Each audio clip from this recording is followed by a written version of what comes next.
విజయవాడలో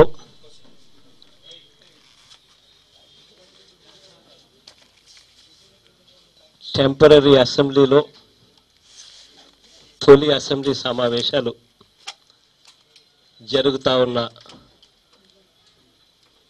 సమయంలో మీ అందరితో ఇవాళ ఈ ప్రెస్ మీట్. ఈ ప్రెస్ మీట్కి సంబంధించి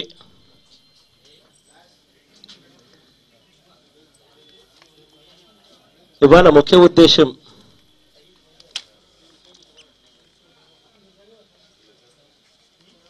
రేపు ఎలాగో గవర్నర్ స్పీచ్లో గవర్నర్ గారి ప్రసంగం మీద సుదీర్ఘంగా జవాబు చెప్తాం, సుదీర్ఘంగా రిప్లై కూడా ఇస్తాం. కానీ ఇవాళ నా దగ్గరికి వచ్చి అసెంబ్లీలో చాలామంది మొట్టమొదటిసారిగా విజయవాడ అసెంబ్లీ స్టార్ట్ అయింది. విజయవాడలో అసెంబ్లీ స్టార్ట్ అయిన నేపథ్యంలో మొట్టమొదటి రోజు ప్రెస్ మీట్ పెడితే బాగుంటుంది అని చెప్పి చాలామంది విలేకరులే అడిగారు.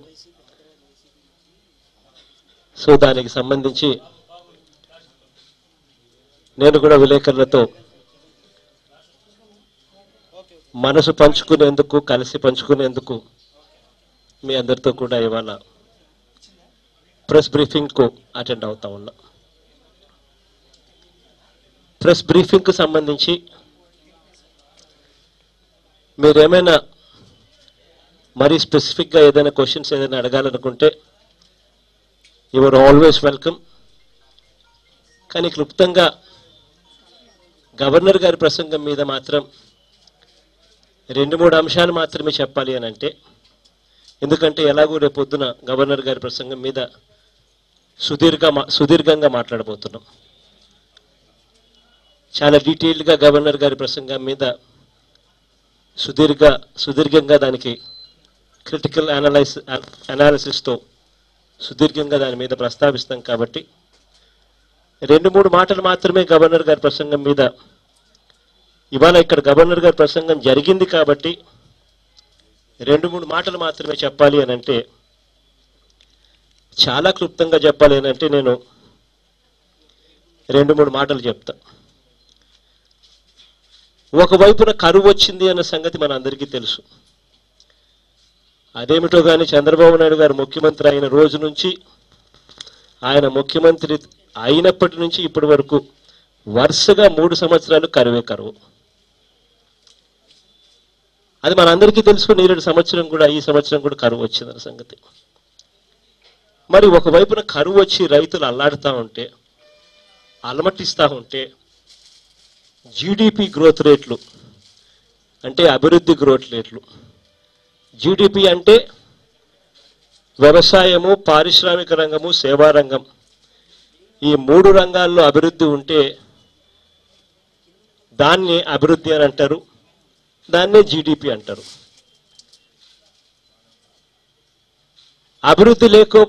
అభివృద్ధి ఉందా లేదా అన్నది ఇవాళ నేను మిమ్మల్ని డైరెక్ట్గా అడుగుతా ఉన్నా.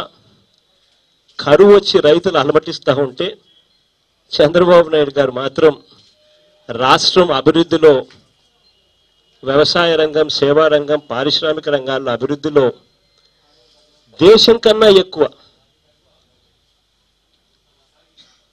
ఈ సంవత్సరం మొదట 6 నెలల కాలానికి రాష్ట్రం 12.23% అభివృద్ధి సాధించిందట.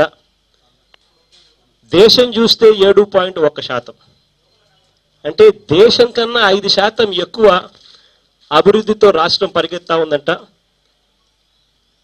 అని చంద్రబాబు నాయుడు గారు చెప్తా ఉంటే, ఇక ఎంత దారుణంగా చంద్రబాబు నాయుడు గారు చెవుల్లో పూలు పెడతా ఉన్నారు అన్నది నేను వేరే చెప్పనవసరం లేదు.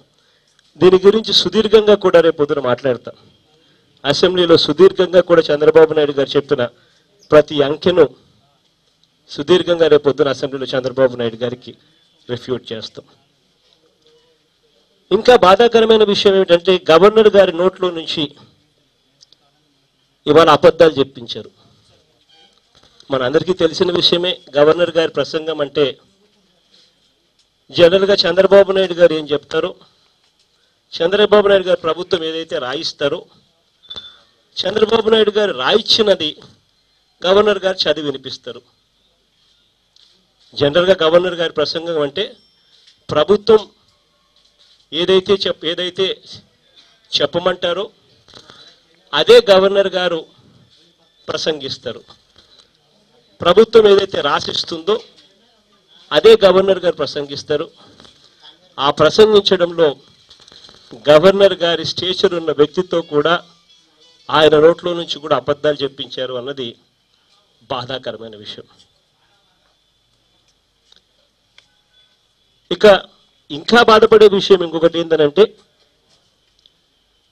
ప్రత్యేక హోదా గురించి చంద్రబాబు నాయుడు గారు అన్న మాటలు గవర్నర్ గారి చేత అనిపించారు చివరకు. అది ఇంకా బాధాకరమైన విషయం.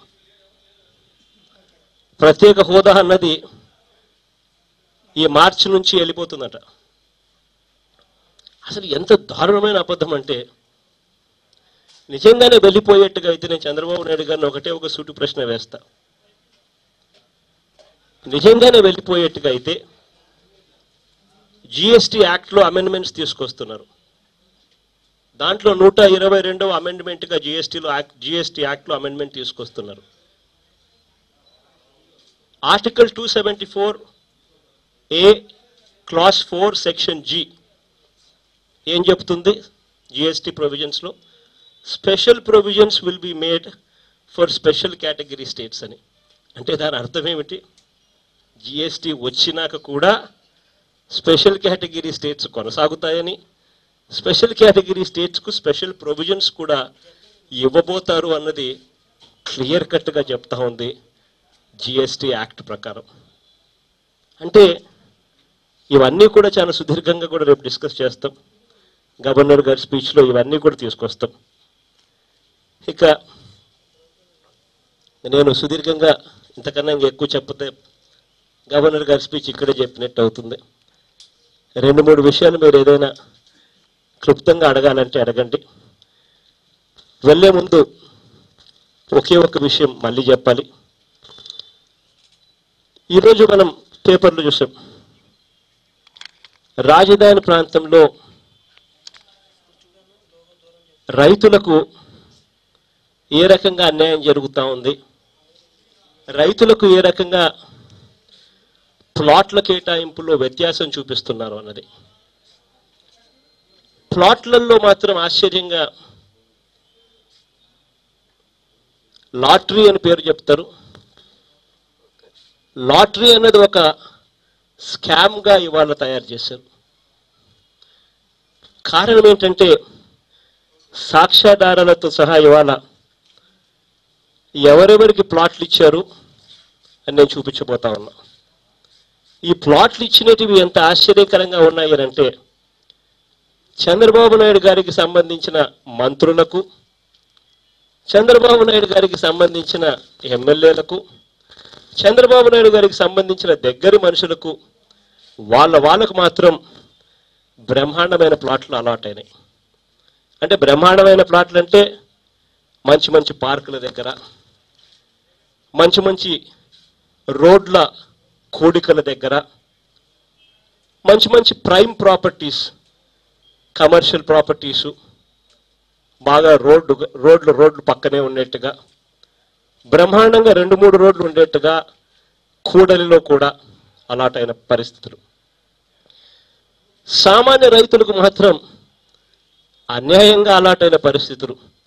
మరి లాటరీ పద్ధతిలో నిజంగా తీసేటట్టుగా అయితే చంద్రబాబు నాయుడు గారికి సంబంధించిన ఈ మంత్రులకు, ఈ ఎమ్మెల్యేలకు, ఇటువంటి నాయకులకు మాత్రం బ్రహ్మాండమైన మంచి ప్లాట్లు ఎలా దక్కుతాయి? వాళ్ళకు దక్కడం ఏమిటి, మిగిలిన రైతులకు దక్కకపోవడం ఏమిటి? ఇది రైతులకు, రాజధాని ప్రాంతంలో భూములు తీసుకున్న, భూములు ఇచ్చిన రైతులకు అన్యాయం చేయడం కాదా? నేను ఇవాళ ఈ ఎగ్జాంపుల్స్ చెప్తా ఉన్నా. ఇది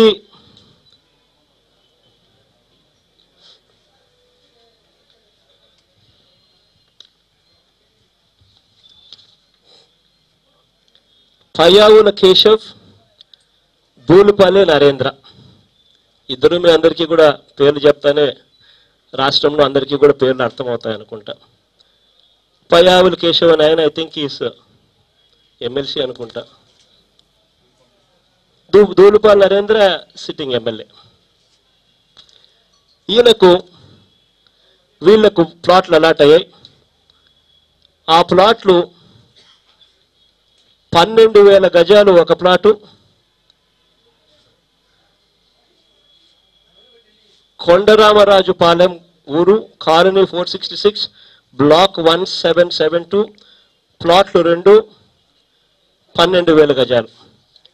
ఎక్కడ ఉంది అని చెప్పి ఈయన ప్లాట్లు తీసుకొని పోయి ఇలా మ్యాపుల్లో ఒక నిమిషం let the questions get over. తర్వాత మాట్లాడదాం ఒక్క నిమిషం. మధ్యలో డిస్టర్బ్ చేస్తాము అని అంటే ఫ్లో పోతుంది. కంప్లీట్ అయిన తర్వాత we will take your questions.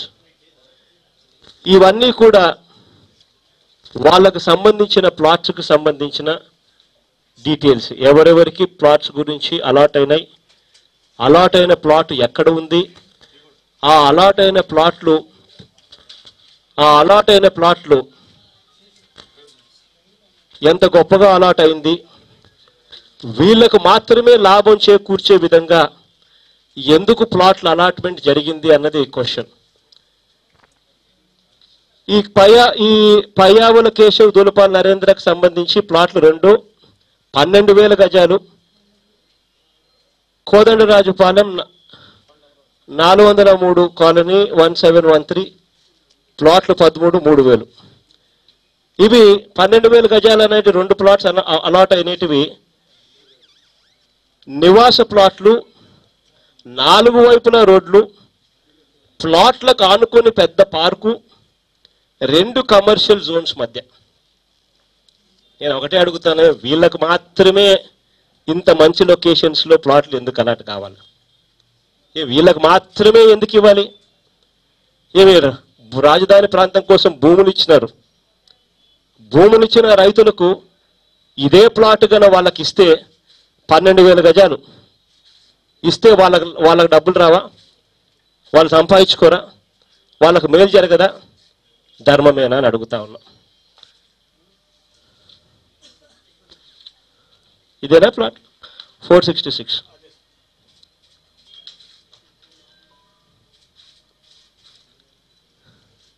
పెద్ద ప్లాట్ చూడండి బాగా.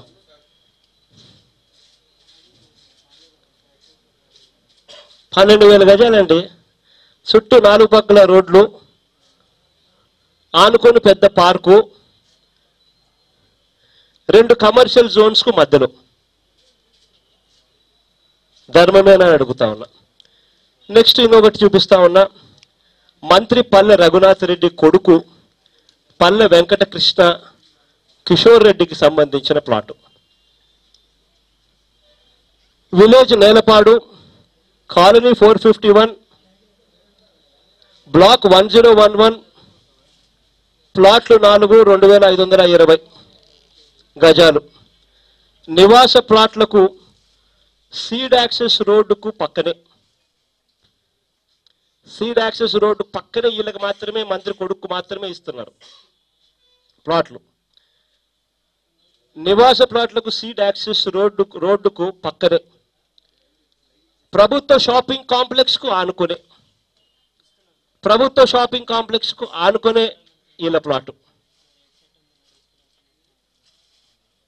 451 ఉంటుంది చూడండి. ఇంకొకటి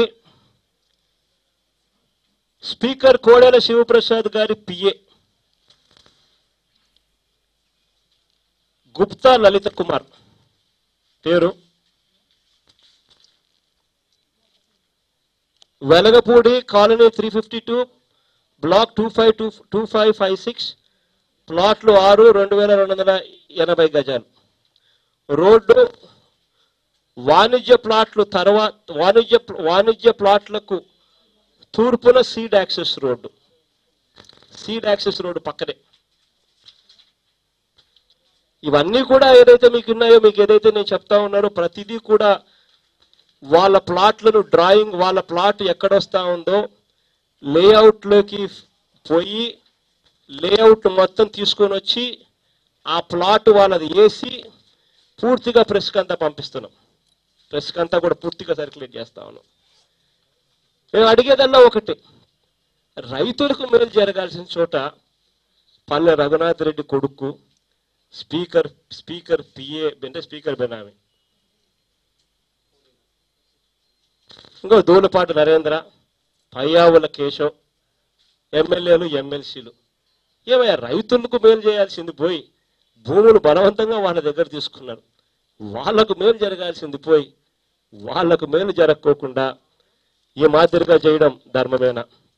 ఇంకా గొనగొంట్ల లక్ష్మీ సౌజన్య, ఈవిడ గుంటూరు జిల్లా టీడీపీ అధ్యక్షులు వెనుకొండ ఎమ్మెల్యే ఆంజనేయులు గారి కూతురు. ఈవిడ పేరుతో వీళ్ళకి సంబంధించి మందడం ప్లాట్లు, Mandadam 4 plot number, Mandadam colony 628 block 4363 ప్లాట్లు 4 3,800 గజాలు. ప్లాట్లకు ఇరువైపులా ఉత్తర దక్షిణ రోడ్డు, పడమర ఖాళీ స్థలం, బాగా బ్రహ్మాండమైన లొకేషన్ వీళ్ళకి మాత్రమే. మందడం మళ్ళీ 2 ప్లాట్లు 9,720 గజాలు. తూర్పు దక్షిణం 100 అడుగుల రోడ్డు యాక్సెస్, రోడ్డుకు దగ్గరలోనే. ఇవనోలు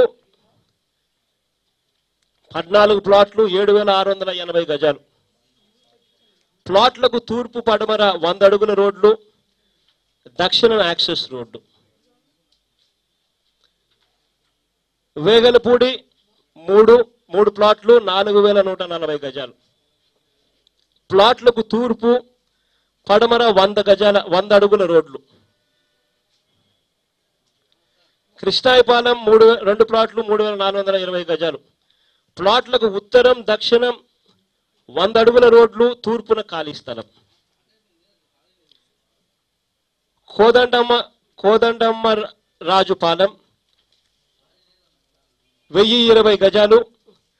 ప్లాట్లకు దక్షిణం పడమర ఇరువైపుల రోడ్లు, 6 ప్లాట్లు. కృష్ణాయపాలెం 6 ప్లాట్లు 3,000 గజాలు. ఇలా ఆవిడదే. ఇంకా మందడంలో 17 ప్లాట్లు 3,450 గజాలు, ఉత్తరం దక్షిణ పడమర 3 వైపుల రోడ్లు. నేలపాడులో మళ్ళా ఆవిడకే లక్ష్మీ సౌజన్యకు సంబంధించిందే 4 ప్లాట్లు 1000 గజాలు, ప్లాట్లకు పడమర దక్షిణ రోడ్లు. మందడం 2 ప్లాట్లు 1,230 గజాలు, ప్లాట్లకు పడమర దక్షిణం 100 అడుగుల రోడ్లు. కృష్ణాయపాలెం 2,880 గజాలు, ప్లాట్లకు తూర్పు పడమర ఇరువైపుల రోడ్లు. మందడం 7 ప్లాట్లు 3,550 గజాలు, ఉత్తరం 150 అడుగుల రోడ్డు, తూర్పు దక్షిణ ఖాళీ స్థలాలు. నేను ఒకటే అడుగుతా ఉన్నా, లాటరీ పద్ధతిలో ట్రాన్స్పరెన్సీ అన్నది ఉందా అని అడుగుతా ఉన్నా. మీరు ఎవరికైతే మంచి ప్లాట్లు ఇవ్వాలనుకుంటున్నారో వాళ్ళను లాటరీ పద్ధతిలో, లాటరీని సైతం కంప్యూటర్ను సైతం మీ ఇష్టం వచ్చినట్టుగా మార్పులు చేసుకుని మంచి ప్లాట్స్ అన్నీ కూడా మీకు సంబంధించిన వాళ్ళకి వచ్చేట్టుగా చేసుకుని అవి బ్లాక్ చేసో లేకపోతే ఏ పద్ధతిలో చేస్తా ఉన్నారనేది నిజంగా మిమ్మల్ని అందరినీ ఫ్రాడ్ కేసు పెడితే తప్ప ఇవన్నీ బయటికి రావు. నేను అడిగేది ఒకటే ఒక ప్రశ్న, రైతులకు మేలు జరగాల్సిన చోట రైతులకు మేలు జరగకోకుండా కేవలం ఇటువంటి వ్యక్తులకు చంద్రబాబు నాయుడు గారి దగ్గరుండి తన మంత్రులకు ఎమ్మెల్యేలకు తనకు సంబంధించిన వ్యక్తులకు మేలు చేయడం ధర్మమేనా అని అడుగుతా ఉన్నా. ఇదే పని ఇంతకు ముందు కూడా జరిగింది, మనమంతా కూడా చూసాం. చంద్రబాబు నాయుడు గారు రాజధాని ఇంతకు ముందు నూజువీడు ప్రాంతంలో పెడతానని ఫస్ట్ అన్నాడు, నాగార్జున యూనివర్సిటీ దగ్గర పెడతారన్నాడు. అందరు అక్కడికి వెళ్ళి భూమిని కొనుక్కున్నారు పాపం. కానీ రాజధాని ఎక్కడ వస్తుందన్న సంగతి చంద్రబాబు నాయుడు గారికి ఒకరికే తెలుసు. పూర్తిగా తనకు సంబంధించిన మనుషులు, తన బినామీలు, తనకు సంబంధించిన మనుషులు అందరూ కూడా ఇప్పుడు రాజధాని ప్రాంతంలో పూర్తిగా భూములు కొనుక్కున్నాక రైతుల దగ్గర నుంచి తక్కువ రేటుకు భూములు కొనుక్కున్న తర్వాత డిసెంబర్ చివరిలో రాజధాని అక్కడ రావడం లేదు, ఇక్కడ వస్తా ఉందని చెప్పాడు. అంటే ఆ టయానికి రైతులందరూ తక్కువ రేటుకు భూములు అమ్మేశారు. ఈయనకు సంబంధించిన బినాములు, ఈయనకు సంబంధించిన మనుషులు తక్కువ రేటుకు భూములు కొనుక్కున్నారు. ధర్మమేనా ఇది రైతుల్ని రకంగా మోసం చేయడం అని అడుగుతా ఉన్నా. తనకు సంబంధించిన మనుషులందరూ కూడా భూములు కొనుక్కున్న తర్వాత అంతటితో ఆగిపోలేదు. తర్వాత చంద్రబాబు నాయుడు ఏం చేశారు, తనకు సంబంధించిన వాళ్ళందరూ భూములను ల్యాండ్ పూలింగ్లోకి తీసుకోకుండా కాస్త పక్కన పెట్టాడు. కరెక్ట్గా వాళ్ళ భూములను మాత్రమే వదిలేసి మిగిలిన భూములను ల్యాండ్ పూలింగ్లోకి తీసుకున్నాడు. అంతెందుకు చంద్రబాబు నాయుడు గారు లింగమనేని గెస్ట్ హౌస్లోనే ఉంటున్నాడు. ఆయన స్థలాలన్నీ ఇక్కడ కరెక్ట్గా అక్కడికి చంద్రబాబు నాయుడు గారు ల్యాండ్ పూలింగ్ అక్కడ ఆగిపోతుంది, దాని పక్క నుంచి ఆయన స్టార్ట్ అవుతుంది. తనకు సంబంధించిన వాళ్ళు ధన బినామీలకు మాత్రం ల్యాండ్ పూలింగ్లో ఎగ్జంప్షన్. అంతటితో కూడా ఆగిపోలేదు. తర్వాత మళ్ళీ తనకు సంబంధించిన మనుషులు, తన బినామీలు రియల్ ఎస్టేట్ వ్యాపారం చేసుకుంటేనే కదా తనకు లాభం. కాబట్టి మళ్ళీ వాళ్ళకు కాంపిటీషన్, పోటీ ఉండకూడదనే ఉద్దేశంతో రైతులెవరూ కూడా భూములు అమ్మే పరిస్థితి రాకూడదని జోనింగ్ మొదలుపెట్టాడు. ఆ జోనింగ్ కార్యక్రమంలో తనకు సంబంధించిన మనుషులు, తనకు సంబంధించిన బినామీల భూములు మాత్రం రియల్ ఎస్టేట్కు ఉపయోగపడే జోన్స్లో పెట్టాడు. అంటే రియల్ ఎస్టేట్ చేసుకోవచ్చు అన్న జోన్స్లో. మిగిలిన రైతులు కాంపిటీషన్ రాకుండా ఉండేందుకు, పోటీ ఉండకుండా ఉండేందుకు వాళ్ళందరినీ అగ్రికల్చర్ జోన్స్లో పెట్టారు. నిజంగా రాజధాని ప్రాంతంలో చంద్రబాబు నాయుడు గారు వచ్చి ఈ ప్రాంతంలో రైతులకు మేలు చేశాడా, రైతులకు చెడు చేశాడా అన్నది నిజంగా ఆలోచన చేయాలి. ఇవాళ కూడా నాకు నిజంగా ఆశ్చర్యం అనిపించింది. ఇవాళ అసెంబ్లీలోకి వెళ్ళినప్పుడు నా దగ్గరికి ఎమ్మెల్యే, ఆయన పేరు శ్రావణ్ కుమార్, వీళ్ళు తెలుగుదేశం స్క్రిప్ట్లో భాగంగా నా దగ్గరకు వచ్చి ఇన్విటేషన్ ఇచ్చి నేను రైతులం అందరం కలిసి భోజనాలు అరేంజ్ చేసినాం. అసెంబ్లీ భవనానికి రైతులందరూ ఎవరైతే భూములు ఇచ్చినారో వాళ్ళంతా ఆనందంగా భోజనం అరేంజ్ చేసినారు. నేను కూడా భాగస్వామిని అయినాను, నువ్వు కూడా భోజనానికి రా అని నన్ను పిలిచినాడు. నిజంగా చంద్రబాబు నాయుడు గారు, శ్రావణ్ కుమార్ లాంటి వాళ్ళు వీళ్ళు చెప్తా ఉన్న మాటలు చూసినప్పుడు నిజంగా ఇంత అన్యాయం అని అనిపించింది. కారణం ఏమిటంటే రైతులకు అందరికీ ఇవాళ ఆ బిల్డింగులు చూసినప్పుడు ఓహో మా భూముల రేట్లు బాగా పెరిగాయి అని చెప్పి ఆనందం. మరోవైపున అన్ని టెంపరీ బిల్డింగ్లే. రేపొద్దున పర్మనెంట్ అసెంబ్లీ, పర్మనెంట్ సెక్రటేరియట్ వేరే చోట ఎక్కడొస్తుందో తనకే తెలియదు చంద్రబాబు నాయుడు గారికి తప్ప. వేరే చోట తీసుకుని పోయి పెట్టేస్తే దాని తర్వాత ఈ బిల్డింగులు ఏ హెరిటేజ్ డైరీ ఆఫీసులకు, లేకపోతే గవర్నమెంట్లో ఏ పని లేని ఆఫీసులకు పోతే అక్కడ రైతులందరూ ఇవాళ రేట్లు పెరిగాయి అని అనుకుంటున్న రైతుల పరిస్థితి ఏమిటి? అసెంబ్లీ పక్కన స్థలం ఉంటే రేటు పెరుగుతుంది. అసెంబ్లీ ఇక్కడ కాకుండా అక్కడెక్కడో వస్తే రేటు ఎక్కడ పెరుగుతుందండి? సెక్రటేరియట్ పక్కన ఉంటే రేటు పెరుగుతుంది. ఇవాళ సెక్రటేరియట్ ఎక్కడ వస్తుందో కూడా తెలియకోకుండా రైతులు చంద్రబాబు నాయుడు గారిని చూసి ఆనందంగా భోజనాలు పెట్టినారు అని చెప్పి చెప్తా ఉంటే నిజంగా ఇంత దారుణంగా రైతులను మోసం చేయడం ధర్మమేనా? టెంపరీ కన్స్ట్రక్షన్ అని అంటున్నారు. 3 ఏళ్ళు అయిపోయింది చంద్రబాబు నాయుడు గారు ఇక్కడికి వచ్చి. ఈ 3 సంవత్సరాలలో ఒక్క ఇటుక వెళ్ళ, ఒక్క ఇటుక కూడా పర్మనెంట్ కన్స్ట్రక్షన్ మీద వల్ల. అసెంబ్లీ ఎక్కడొస్తుందో ఎవడికి తెలియదు, సెక్రటేరియట్ ఎక్కడొస్తుందో ఎవడికి తెలియదు, హైకోర్టు ఎక్కడొస్తుందో ఎవడికి తెలియదు. అవి ఎలా ఉంటాయో ఎవడికి తెలియదు. చంద్రబాబు నాయుడు గారికి ఏ సినిమా నచ్చితే ఆ సినిమాకు పోయి చూసినప్పుడు ఆ సినిమా సెట్టింగులు ఏది బాగుంటే దాని మాదిరిగా కట్టేస్తానంటాడు. లేకపోతే చంద్రబాబు నాయుడు గారు ఏ దేశానికి పోతే ఆ దేశానికి ఓసారి సింగపూర్ అంటాడు, ఒకసారి జపాన్ అంటాడు, ఇంకోసారి ఇంకో దేశం అంటాడు, ఇంకోసారి ఇంకో దేశం అంటాడు. వెంటనే అక్కడికి వెళ్ళినప్పుడు ఆ దేశాల వాళ్ళు వచ్చేస్తున్నారు, ఆ డిజైన్లన్నీ తీసుకొచ్చేస్తున్నారని అంటారు. ఎక్కడ అసెంబ్లీ వస్తుందో ఎవడికి తెలియదు, ఎక్కడ సెక్రటేరియట్ వస్తుందో ఎవడికి తెలియదు, ఎలా ఉంటాయో ఎవడికి తెలియవు. ఇంతవరకు ఒక ఇటుక పడలా 3 సంవత్సరాలు అయిపోయింది. టెంపరీ అని చెప్పి ఏం చేసినా టెంపరీ. పోనీ ఆ టెంపరీకి తాను ఖర్చు పెట్టేది ఏదైనా షెడ్లేసి ఏదో తక్కువకి ఏదైనా ఖర్చు పెడుతున్నాడంటే అది కాదు.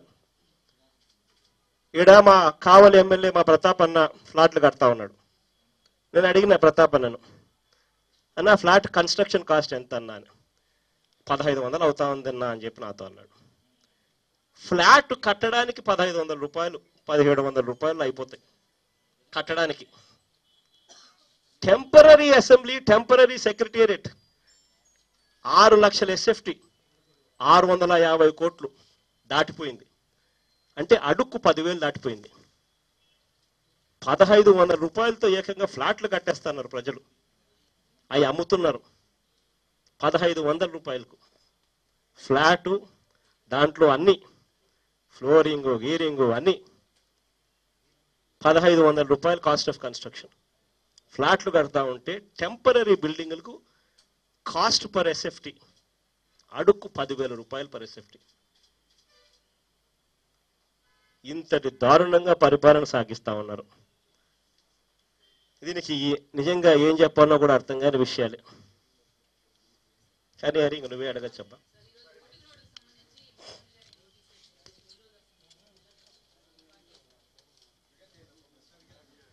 ఒక నిమిషం అయిపోయింది. రామమ్మ,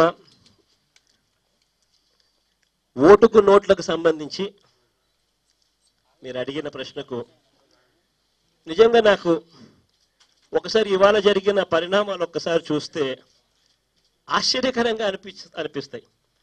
కారణం ఏంటంటే గవర్నర్ గారి ప్రసంగం అంటే ఏమిటి? చంద్రబాబు నాయుడు గారు ఏ ప్రసంగం అయితే రాయిస్తాడో, ఏ ప్రసంగం చేయమని రాయిస్తాడో అదే ప్రసంగాన్ని గవర్నర్ గారు చదివి వినిపిస్తారు. మరి చంద్రబాబు నాయుడు గారి ప్రభుత్వం ఏదైతే చదవమంటుందో అదే గవర్నర్ గారు చదివి వినిపిస్తారు. యూజువల్గా గవర్నర్ గారి ప్రసంగం జరిగినప్పుడు నాకు తెలిసినంత వరకు గవర్నర్ గారి ప్రసంగం చేసినప్పుడు మళ్ళీ అదే రోజే అదే సబ్జెక్టు మీద ముఖ్యమంత్రి గారు వచ్చి మళ్ళీ ప్రెస్ మీట్ పెట్టడం, ప్రెస్లో మళ్ళీ అవే విషయాలు మాట్లాడడం ఇంతవరకు నేను ఎక్కడ చూడలేదు. ఎప్పుడు ఎక్కడ జరగదు కూడా జరగవు. కానీ ఇక్కడ ఆశ్చర్యం ఏమిటంటే కరెక్ట్గా 11:06 ముహూర్తం చూసుకుని గవర్నర్ గారి చేత చంద్రబాబు నాయుడు గారి ప్రసంగాన్ని మొదలుపెట్టించాడు. మరి అదేమి గ్రహబలమో నాకు తెలియదు కానీ కరెక్ట్గా 11:10 కొద్దిగా అటు ఇటుగా సుప్రీంకోర్టు చంద్రబాబు నాయుడు గారి కేసును టేకప్ చేసింది. చేసి విచారణ విన్న తర్వాత కేసు అడ్మిట్ చేసుకుని చంద్రబాబు నాయుడు గారికి నోటీసులు పంపింది. నోటీసులు ఇవ్వమని ఆదేశించింది. కరెక్ట్గా అదే టైమే వెంటనే చంద్రబాబు నాయుడు గారు ఉలిక్కిపడ్డారు. 11:06 గవర్నర్ గారి స్పీచ్ స్టార్ట్ అయ్యి 12 గంటలకు గవర్నర్ గారి స్పీచ్ ఎండ్ అయిపోయింది. ఇంకా చంద్రబాబు నాయుడు గారు వెంటనే ఉలిక్కిపడి ఇంకా మీడియా అటెన్షన్ను డైవర్ట్ చేసేందుకు, పబ్లిక్ అటెన్షన్ను డైవర్ట్ చేసేందుకు వెంటనే చంద్రబాబు నాయుడు గారు రియాక్ట్ అయిపోయి గవర్నర్ గారి ప్రసంగం అయిపోయిన అరగంట కూడా కాకమునిపే చంద్రబాబు నాయుడు గారు మైక్ అందుకున్నారు. మైక్ అందుకొని గవర్నర్ గారి ప్రసంగంలో ఏదైతే గవర్నర్ గారు చెప్పారో అదే ప్రసంగాన్ని మళ్ళా చంద్రబాబు నాయుడు గారు సుదీర్ఘంగా చెప్పాడు. చెబుతూ కేసులకు సంబంధించి చాలా లైట్ వేనుగా ఇవన్నీ మామూలుగా జరుగుతూ ఉంటాయి, రొటీన్గా జరుగుతూ ఉంటాయి ఈ కేసులకు సంబంధించి. దీని గురించి ఏం హైరానా పడాల్సిన పని లేదు.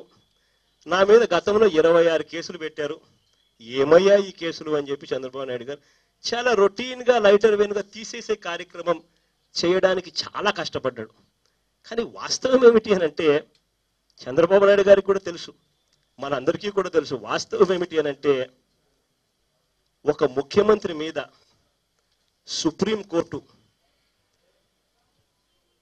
కేసు విన్న తర్వాత కేసు అడ్మిట్ చేసుకుని ఆ తర్వాత ముఖ్యమంత్రికి నోటీసులు ఇవ్వడం అన్నది చాలా చాలా పెద్ద విషయం అన్న సంగతి. చాలా చాలా పెద్ద విషయం అది. ఒక ముఖ్యమంత్రికి సుప్రీంకోర్టు కేసు విన్న తర్వాత కేసు అడ్మిట్ చేసుకుని నోటీసులు ఇవ్వడం అన్నది చాలా చాలా పెద్ద అంశం. అటువంటిది చంద్రబాబు నాయుడు గారు టాపిక్ డైవర్ట్ చేసేందుకు చాలా చాలా కష్టపడ్డాడు. ఆ కష్టపడతా ఉన్నప్పుడు నాకు ఇంకా ఆశ్చర్యకరమైన విషయాలు ఇంకా ఏమొచ్చాయి తెలుసా? ఇంకా ఆశ్చర్యకరమైన విషయాలు కొన్ని వచ్చాయి. ఆ కష్టపడుతూ చంద్రబాబు నాయుడు గారు అన్న ప్రతి మాటలోనూ కూడా ఎక్కడా కూడా చంద్రబాబు నాయుడు గారు ఆ వాయిస్ తనది కాదు అని అనలేదు. మన వాళ్ళు బ్రీఫ్డ్ మీ అని ఆ రోజు వచ్చిరాని ఇంగ్లీష్లో చంద్రబాబు నాయుడు గారు మాట్లాడిన మాటలు తనవి కాదు అని ఎప్పుడు అనలేదు. డబ్బు గురించి తనకు అన్నీ తెలుసు, జరిగాయి, నల్లధనం తీసుకొని పోయి నిజంగా ఒక ముఖ్యమంత్రి స్థాయిలో ఉన్న వ్యక్తి మన వాళ్ళు బ్రీఫ్డ్ మీ అని చెప్పి టోటల్గా ఆడియో వీడియో టేపుల్లో దొరికిపోయి బ్లాక్ మనీతో సూట్ కేసుల్లో బ్లాక్ మనీ తీసుకొని పోయి లిటరల్గా ఆ నల్లధనాన్ని సూట్ కేసు నుంచి తీస్తూ ఆ నల్లధనాన్ని ఇస్తూ కరప్టెడ్ మనీని ఇస్తూ దొరికిపోయిన చరిత్ర ఆడియో టేపులతోనూ వీడియో టేపులతోనూ దొరికిపోయిన చరిత్ర దేశ చరిత్రలో ఎప్పుడు జరగల. అలా జరిగి ఆ మనిషి రాజీనామా చేయకపోవడం, ఆ మనిషి ముఖ్యమంత్రిగా కొనసాగడం బహుశా నాకు తెలిసి ఇది ఎక్కడ జరిగిండదు. ఒక్క చంద్రబాబు నాయుడు గారి విషయంలో మాత్రమే ఎగ్జంప్షన్గా ఇది జరిగింది. అంత దారుణంగా చంద్రబాబు నాయుడు గారు దొరికిపోయినప్పటికీ చంద్రబాబు నాయుడు గారు 26 కేసులు నా మీద మామూలుగానే పెట్టారు అని ఇవన్నీ రొటీన్ ఇవన్నీ అని అంటాడు. కానీ ఎక్కడా కూడా చంద్రబాబు నాయుడు గారు ఆ గొంతు నాది కాదు అన్న మాట ఆయన నోట్లో నుంచి రాదు. ఇదే చంద్రబాబు నాయుడు గారు 26 కేసుల గురించి చెప్తాడు కానీ ఆ 26 కేసుల్లో ఏ కేసు కూడా విచారణ స్థాయికి పోలేదు. ఆ మాట ఎక్కడా అండు. విచారణ స్థాయికి ఏ కేసు అయినా పోకముందే వెంటనే తన చాకచక్యం, తన పలుకుబడి, తన మేధా సంపత్తును ఉపయోగపెడతాడు. చాలా కష్టపడి స్టే తెచ్చేసుకుంటాడు. ఏ కేసు చంద్రబాబు నాయుడు గారిది విచారణ వరకు పోదు.